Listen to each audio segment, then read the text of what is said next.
Ever wondered why your joints crack? Let's dive in. It's common to hear popping or cracking sounds during movement. This noise often comes from gas bubbles in the synovial fluid.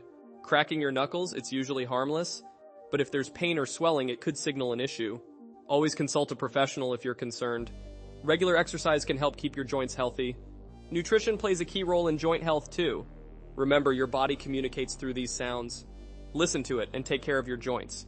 Embrace the natural rhythms of your body. Keep moving, stay active, and enjoy life.